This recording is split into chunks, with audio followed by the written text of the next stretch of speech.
La médecine permet d'appliquer chez l'être humain les connaissances scientifiques. Donc, c'est vraiment ce qui m'a attiré vers la médecine. Et le goût aussi d'améliorer la santé et de diminuer les problèmes, spécialement les problèmes reliés au cancer. Les Prix du Québec, en collaboration avec Bell et Hydro-Québec, sont fiers de vous présenter M. Fernand Labrie, lauréat 2006 du prix Armand Frappier pour la création et le développement d'institutions de recherche. L'endocrinologie, c'est la science des hormones.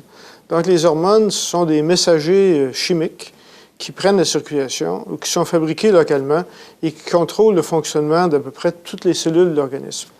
Mon souci, c'était de continuer dans le domaine de l'endocrinologie, mais l'endocrinologie moderne, qui était l'endocrinologie moléculaire. Donc, j'ai fondé à ce moment-là le premier laboratoire au monde en endocrinologie moléculaire.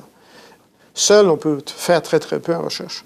Donc, c'est un groupe que j'ai convaincu ou que j'ai amené à travailler avec moi et qui était assez gros. Donc, le laboratoire d'endocrinologie moléculaire, ça compte maintenant plus de 300 personnes. Donc, c'est un groupe multidisciplinaire qui permet d'attaquer toute une série de problèmes dans le domaine de l'endocrinologie sous plusieurs angles et du même coup d'avoir plus de réponses à plus de problèmes en même temps.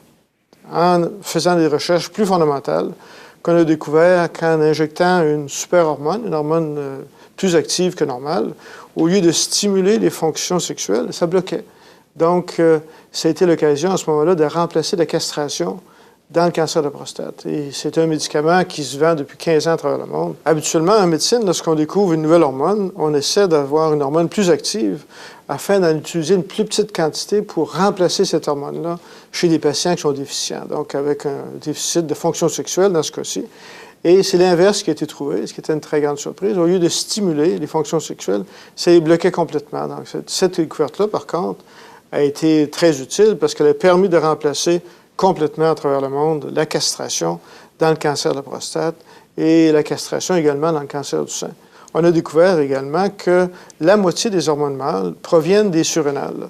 Donc, il fallait y ajouter un deuxième médicament pour avoir un résultat optimal, ce qui a été le traitement combiné du cancer de la prostate, qui a été le premier traitement à prolonger la vie dans le cancer de la prostate chez l'homme et qui est devenu maintenant le traitement standard à travers le monde. On a été chanceux dans le cancer de la prostate, ça a été relativement très, très facile. Mais on veut faire la même chose dans le cancer du sein, mais pour connaître tous les aspects de la physiologie de la prostate, de la glande mammaire et des hormones et tout, bien, ça prend une équipe assez imposante. Et c'est la chance que j'ai eue de pouvoir regrouper des gens motivés, très compétents.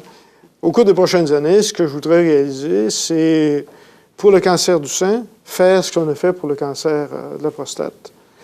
Et autant que possible, remplacer la thérapie hormonale à la ménopause chez la femme, qui actuellement est dans un cul-de-sac, donc il n'y a pas de solution. Les femmes ne savent pas quoi faire, les médecins non plus.